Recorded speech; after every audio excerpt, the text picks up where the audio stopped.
સુરત તરફથી મહત્વના સમાચાર। સુરતના સચિન હોજીવાલા વિસ્તારમાં આગ લાગવાની ઘટના બની છે। બે કંપનીમાં ભીષણ આગ લાગતા કરોડોનો માલસામાન બળીને ખાખ થઈ ગયો છે। ડીજીવીસીએલના ડીપીમાં બ્લાસ્ટ થતા બંને કંપનીમાં આગ લાગવાની ઘટના બની।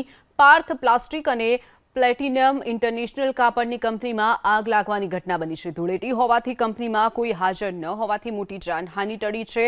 ફાયર બ્રિગેડની 5થી વધુ ગાડીઓ ઘટના સ્થળે પહોંચી આગને કાબૂમાં લેવાના પ્રયાસો હાથ ધરવામાં આવ્યા છે। સુરતના સચિન હોજીવાલા વિસ્તારમાં આ ઘટના બની છે।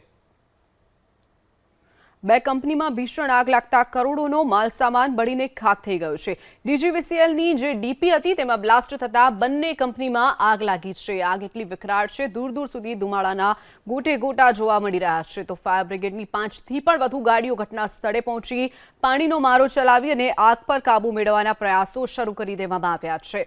ધૂળેટીનો પર્વ હોવાથી કંપનીમાં કોઈ હાજર નથી।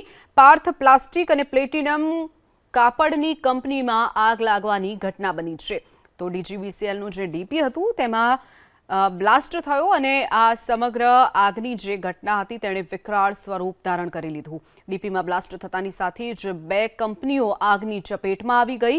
પાર્થ પ્લાસ્ટિક અને પ્લેટિનમ નામની કાપડની કંપનીમાં આગની ઘટના બની છે। વધુ વિગતો સાથે સંવાદદાતા ધનરાજ આપણી સાથે ફોન લાઈન પર છે। ધનરાજ, સુરતની જે બે કંપનીઓમાં આગની ઘટના બની છે, કેટલી ફાયર ફાઇટર ત્યાં પહોંચ્યું છે? કોઈ જાનહાનિ કે અન્ય કયા બધા કોઈ લોકોને કોઈ ઇજાગ્રસ્ત થઈ છે કે કેમ? શું વિગતો? જી બિલકુલ, જાનહાનિ અને ઇજાગ્રસ્તના કોઈ સમાચાર નથી આવ્યા, પરંતુ ડીજીવીસીએલની ડીપીમાં અચાનક જ બ્લાસ્ટ થયો હતો અને બ્લાસ્ટ થતાની સાથે જ એ અત્યારે હાલ આગ છે બેકાબુ બની હતી।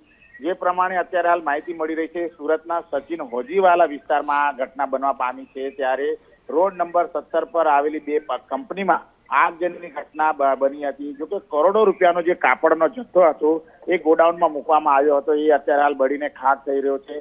પેટ્રોકેમિકલ પદાર્થમાંથી બનેલો જે કાપડ હોય છે, જ્યાં સુધી બળીને ખાખ ન થઈ જાય ત્યાં સુધી આગ કાબુમાં નથી આવતી। હજી પાણીનો મારો સતત ચલાવવામાં આવી રહ્યો છે। પાર્થ પ્લાસ્ટિક તેમજ પ્લેટિનમ ઇન્ટરનેશનલ કાપડની જે કંપની છે, આ બંને કંપની આગની ચપેટમાં આવી છે। ત્યારે કારણ એ સામે આવી રહ્યું છે કે ડીજીવીસીએલ કંપનીની જે ડીપી હોય છે, ડીપીમાં બ્લાસ્ટ થયો હતો। આગ બેકાબુ થતાની સાથે જ પ્લાસ્ટિકની કંપનીમાં આગે વિકરાળ સ્વરૂપ ધારણ કર્યું હતું અને સદનસીબે કોઈ જાનહાનિ થવા પામી નથી। જી ચોક્કસી સચિન, ધનરાજ, માહિતી બદલ આભાર।